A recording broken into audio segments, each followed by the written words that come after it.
Hello my dear students, कैसे हैं आप लोग। बहुत दिनों के बाद ये वीडियो लेके आया हूँ एलआरसी अपडेट से। LRC update. अब देखिए इसमें हम क्या क्या बात करने वाले हैं। आप लोगों को ज्वाइनिंग से संबंधित कुछ अपडेट देंगे। अब ये कितना % सही हो सकता है, क्या जो मैं डेट आप लोग को बताने जा रहा हूँ क्या वो 100% सही है या एक्सपेक्टेड। तो देखिए, प्लेटफॉर्म पे किसी भी यूट्यूब प्लेटफॉर्म हो या ग्रुप हो, किसी भी चीज़ के बारे में कंफर्म नहीं कहा जा सकता है। ये एक्सपेक्टेड अनुमान है, लेकिन हम जब भी वीडियो लाते हैं तो उसके पीछे कोई कारण होता है। हमने जितना भी अभी तक वीडियो लाया आप लोगों के इन्फॉर्मेशन से संबंधित, उस सब में कहीं न कहीं सत्यता थी और वही हुआ। जैसे रिजल्ट बताया मैं कि शाम को आने वाला है, 2 घंटा पहले मैंने बताया, वो सही हुआ।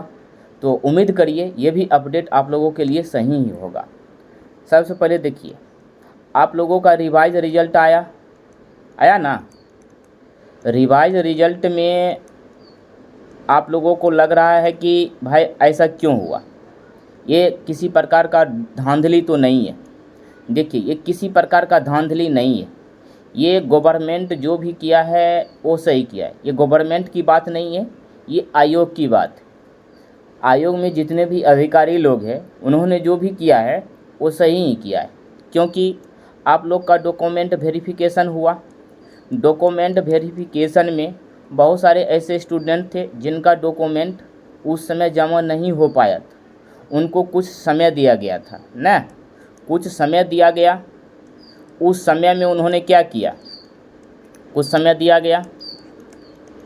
उस समय में जैसे 8 दिन का या 10 दिन का समय दिया गया, या समझिए 5 दिन का समय दिया गया। उस डेट में उन्होंने अपना डॉक्यूमेंट को सबमिट तो कर दिया, लेकिन इसको कंप्यूटर पे चढ़ाया नहीं गया था। ठीक है, इसको कंप्यूटर पे चढ़ाया नहीं गया था, जिसके कारण उनको पेंडिंग ही कर दिया। रिजल्ट आ गया, जो स्टूडेंट का रिवाइज रिजल्ट जो आया है उसमें नाम आया और कुछ का बाहर हो गया, तो ये स्टूडेंट ने फिर कंप्लेन किया। फिर आयोग से जाके मिले। आयोग से मिलने के बाद उन्होंने रिवाइज रिजल्ट दिया, और रिवाइज रिजल्ट में क्या हुआ कि कुछ स्टूडेंट बाहर हो गए, और कुछ बाहर हो गए, और कुछ क्या हुआ, कुछ का रिजल्ट हुआ। ठीक है, अब देखिए, जब कुछ का जो रिजल्ट हुआ तो यही कैंडिडेट थे जिन्होंने जाके कंप्लेन किया, अपने जो भी था सारा चीज़ बताया कि मैं तो डॉक्यूमेंट सर जमा किए लेकिन मेरा रिजल्ट नहीं आया, जबकि मेरा रैंक इनसे अच्छा है। तो उन्होंने उस पर विचार करके फिर से रिवाइज रिजल्ट दिया। तो ये कहीं से गलत नहीं है, ये सही है। आप लोग को भी अगर कहीं से दिक्कत लग रहा है तो आप लोग भी ऐसा कर सकते हैं, फिर से तीसरा बार रिजल्ट आ जाएगा, इसमें क्या दिक्कत है। अगर आप लोग को लग रहा है कि आप भी डॉक्यूमेंट जमा किए और आपका रिजल्ट नहीं आया है, लेकिन आपका रैंक जो रिजल्ट आया है ना उससे कुछ अच्छा होना चाहिए, तब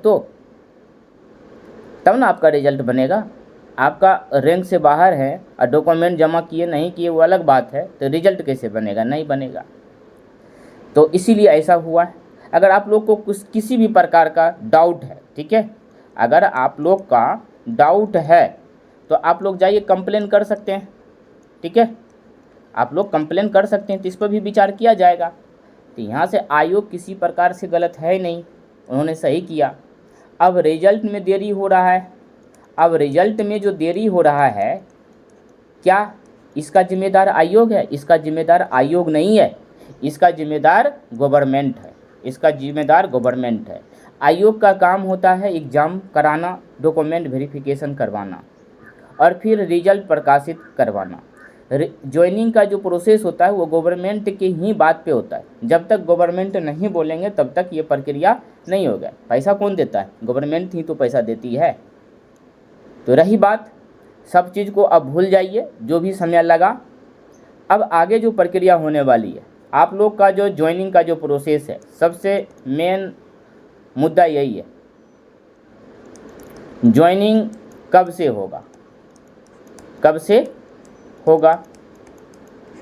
दूसरा है कि क्या वेटिंग लिस्ट आएगा, और आएगा तो कब आएगा और किस तरह से आएगा, किस प्रकार से आएगा, तो इस सब चीज़ पे हम बात करेंगे। सबसे पहले हम बात कर लेते हैं ज्वाइनिंग का। देखिए आपको हम 99%, 1% को हम छोड़ रहे हैं, 100% गारंटी कोई नहीं ले सकता है। 99% गारंटी के साथ कह सकता हूँ कि आप लोग का ज्वाइनिंग का जो प्रोसेस है वह 8 जून से शुरू हो जाएगा। ठीक है, 8 जून से 15 जून तक, 8 जून से लेके 15 जून तक, ये 99% सही है। ठीक है, 99% ये सही है। 1% मैं इसीलिए बोल रहा हूँ कि अगर किसी प्रकार से कुछ स्टूडेंट इस पे अपनी आपत्ति जताते हैं, आयोग को घेराव करने की कोशिश करते हैं, तो उस कंडीशन में वो फिर से उस पर विचार करेंगे। विचार करने के बाद फिर से हो सकता है कि रिवाइज रिजल्ट दे। हो सकता है इसमें कुछ ऐसे स्टूडेंट होंगे जो अभी तक अपना आपत्ति नहीं दिए हैं, उनका रिजल्ट हो सकता था लेकिन रिजल्ट नहीं हो पाया, उनको जानकारी का अभाव था। फिर से जो रिवाइज रिजल्ट आया है उसके आधार पर उनको अगर जानकारी हुआ है तो वो भी हो सकता है अपना आपत्ति देंगे। तो उस कंडीशन में ये डेट कैंसिल हो जाएगा, ये डेट काम नहीं करेगा। लेकिन अगर किसी प्रकार का आपत्ति नहीं होता है, आयोग जिस तरह से काम कर रही उसी तरह से अगर काम छोड़ दिया जाए, तो ये ज्वाइनिंग का जो प्रोसेस है, प्रक्रिया है, ये 8 जून से 15 जून तक चलेगी। ठीक है, ये ज्वाइनिंग का मैंने आपको बता दिया। अगर किसी प्रकार का लांछन नहीं लगता है तो ये डेट कन्फर्म रखिए। ठीक है, 1-2 दिन आगे पीछे हो सकता है, पीछे तो नहीं आगे ही हो सकता है, लेकिन 8 जून अनुमान आप एकदम दिमाग में लेके चलिए।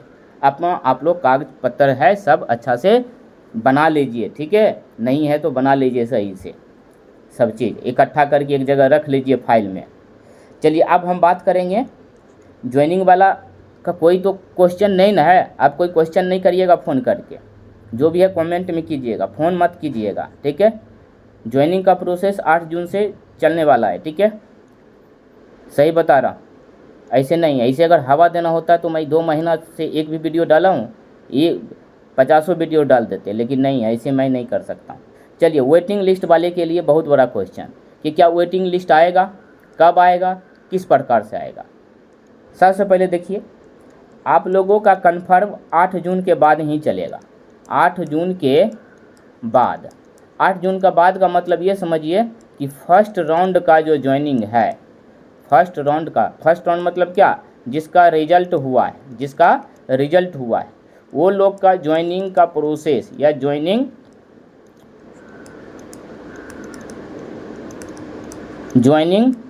होने के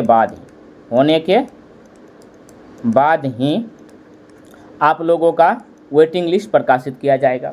दूसरी बात, कब 8 जून बोले हैं, अगर 8 जून से ज्वाइनिंग होता है तो, अगर 8 जून से ज्वाइनिंग नहीं होता है तो जब से ज्वाइनिंग शुरू होगा उसके बाद ही आप लोगों का वेटिंग लिस्ट प्रकाशित किया जाएगा। दूसरी बात कि क्या वेटिंग लिस्ट आएगा, वेटिंग लिस्ट आएगा कि नहीं। ठीक है, नया लिए हैं तो देखिए सीख रहे हैं इस पर चलाना। वेटिंग लिस्ट आएगा तो 100% आएगा, इसका गारंटी लेते हैं। ठीक है, दूसरी बात, कब तक आएगा, तो कब तक का आंसर ये है कि फर्स्ट राउंड का जब रिजल्ट हो जाएगा तो उसके बाद ही आएगा। कैसे आएगा, अब देखिए, जब फर्स्ट राउंड का ज्वाइनिंग चलेगा, ठीक है, तो उसमें देखा जाएगा कि कितना स्टूडेंट जो है, कितना कैंडिडेट जिसका रिजल्ट हुआ है वो ज्वाइनिंग किया है। ठीक है, वो ज्वाइनिंग किया है, कितना किया है, तो जितना रिजल्ट दिया है उसमें से कितना देखा जाएगा कि ज्वाइनिंग किया है, कितना नहीं किया है। अगर इसमें वैकेंट रहता है, मान लेते हैं कि फर्स्ट राउंड के ज्वाइनिंग में लगभग 800 से 900, ठीक है, 800 से 900, 100 गुना कर देते हैं। ठीक है, 800 से 900 कैंडिडेट ज्वाइनिंग नहीं लिया, ये किसी कारण से एसएससी जेई में चला गया, ये किसी कारण से JSSC जेई में चला गया, या किसी कारण से ये किसी भी स्टेट जेई का एक जो एग्ज़ाम हुआ था उसमें ये अगर चला गया, ज्वाइनिंग हो गया, या रेलवे में चला गया, RRB में, तो इसका तो नहीं होगा, ये इसको तो काटने के लिए चलिए, ये SSC जेई होगा, JSSC जेई होगा, या स्टेट जेई का जो एग्ज़ाम हुआ है उसमें अगर इनका ज्वाइनिंग हो गया तो बाबू ये किसी भी कंडीशन में LRC में ज्वाइनिंग करने नहीं आएगा, क्योंकि इसका सैलरी भी ज़्यादा है, परमानेंट है। LRC तो कॉन्ट्रैक्ट बेसिस जॉब है, तो इसमें फिर काहे आएगा परमानेंट वाले, ठीक है। तो इसीलिए अनुमान है कि मिनिमम 8 से 900 कैंडिडेट ज्वाइनिंग नहीं करेगा। अगर 800 से लेके 900 कैंडिडेट ज्वाइनिंग नहीं करता है, ठीक है, ज्वाइनिंग नहीं करता है, तो इस कंडीशन में समझ जाइए आप लोगों का जो रैंक है UR में या BC में या EBC की बात कर रहे हैं, SC की बात कर रहे हैं, ST की बात कर रहे हैं, या फिर जो भी विकलांग कोटा है, DQ कोटा, जो भी DQ कोटा है, या RCG में तो अभी बहुत सारा खाली है, तो RCG का बातें नहीं किया जाए, पूरी ही नहीं रही है लड़की, ठीक है। और गर्ल्स में भी फीमेल UR हो गया, फिर EWS हो गया, ठीक है, सब में कैंडिडेट बढ़ेगा। और सबसे ज़्यादा अगर बढ़ता है तो वो UR, BC और EBC का बढ़ेगा, ये 3 कैटेगरी का बहुत ज़्यादा आगे बढ़ेगा, ठीक है। ये RCG का बात ही नहीं करेंगे क्योंकि ये तो खुद पहले से ही खाली है, तो ये UR, BC और EBC का रैंक हाई जाएगा, बढ़ेगा। अगर 8 से 900 कैंडिडेट, फिर सेकेंड राउंड के ज्वाइनिंग के बाद भी अगर कुछ बच्चे बच जाते हैं तो थर्ड निकलेगा, ये कन्फर्म है। मतलब जितना सीट है उसको भर लिया जाएगा, ये बिहार सरकार का गाइडलाइन है। आप लोग को उस गाइडलाइन के बारे में भी बताया गया था, एक नोटिस निकाला गया था, उस नोटिस में साफ साफ लिखा हुआ था अगर फर्स्ट राउंड में जितना भी कैंडिडेट का रिजल्ट दिए हैं और सबका ज्वाइनिंग कराने के बाद अगर सीट फुल हो जाता है तो वहीं उसको बंद कर देना। अगर सीट फुल नहीं होता है तो उस कंडीशन में हमें जितना सीट खाली है फिर से स्टूडेंट को बुलाएंगे, फिर से उसका ज्वाइनिंग करवाएंगे। अगर उसमें भी खाली रह गया तो फिर तीसरा राउंड चलेगा। इस तरह से ये राउंड आगे बढ़ते रहेगा। कहने का मतलब है कि बिहार सरकार का जो गाइडलाइन है उसके अकॉर्डिंग सारे स्टूडेंट का ज्वाइनिंग कराया जाएगा जितना पोस्ट है, और इसका रिजल्ट नहीं हुआ है, अगर कैंडिडेट नहीं पूर रहा है तो फिर आगे बढ़ेगा, ऊपर बढ़ेगा उस रैंक से आगे, ठीक है। तो इसीलिए आप लोग टेंशन नहीं लीजिए। आप लोग बहुत टेंशन लेते हैं वेटिंग लिस्ट वाले, ठीक है, वेटिंग लिस्ट वाले टेंशन आप लोग नहीं लीजिए। आप लोगों का, ठीक है, लिस्ट आएगा, 100% आएगा, ठीक है, इसका गारंटी लेते हैं। ये किसी का, क्योंकि बिहार सरकार का जो गाइडलाइन है उसके अनुसार नहीं चलेगा तो इस पर आप लोग केस भी कर सकते हैं, अपना आवाज़ भी उठा सकते हैं, ठीक है। इसलिए अभी किसी प्रकार का कुछ ऐसा मत कीजिए कि जिसका रिजल्ट हुआ है उसका भी ज्वाइनिंग ना हो, और उसका ज्वाइनिंग नहीं होगा तो फिर आप लोगों का वेटिंग लिस्ट ही नहीं आएगा, तब क्या करिएगा। इसीलिए टेंशन नहीं लीजिए। 8 तारीख तक देखिए, और 4 तारीख का तो भाई इधर फिर लोकसभा का चुनाव हुआ है, प्रधानमंत्री का ज्वाइनिंग होना है, तो पहले प्रधानमंत्री का ज्वाइनिंग होगा ना, तो सबसे पहले सरकार का ज्वाइनिंग होगा तब ना आपका ज्वाइनिंग होगा। इसलिए टेंशन नहीं लेना है, ठीक है। तो 8 जून तक देखिए, 8 जून तक देखिए, ठीक है। क्या कि ये जो डेट है ज्वाइनिंग का डेट है, यहाँ से शुरू होने वाला है, और मैं प्रे करता हूँ गॉड से कि ये डेट से शुरू हो जाए। हाँ, किसी प्रकार से इस पे राहु, ठीक है, केतु, शनि का प्रकोप होता है, तब तो हम ये कह सकते हैं कि ये 8 जून जो है, ये 8 जून कैंसिल हो जाएगा, आगे चला जाएगा ये डेट, ठीक है। तो देखिए क्या होता है आपके साथ। जो अपडेट था मेरे पास वो चीज़ आपको मैंने दे दिया, आपके सामने रख दिया। आपकी जो प्रतिक्रिया है, ऐसे तो आप लोग के बहुत बड़ी बड़ी बातें बोल देते हैं, तो यह आपको भारत का संविधान दिया है हक बोलने का, बोलिए, कोई दिक्कत नहीं है, हमें बुरा नहीं लगता है, किसी को भी नहीं लगता है लेकिन सोच समझ कर बोलिए कि हमारा एक्सपेक्टेड अनुमान सही ही जाता है और सही जाएगा आगे भी, ठीक है। तो स्टूडेंट्स आगे फिर मिलते हैं, देखते हैं हमारे पास LRC से रिलेटेड कोई अपडेट आता है तो फिर आपको हम बताएंगे। हमारे पास एक यही अपडेट आया जो आपके सामने मैंने तुरंत रख दिया।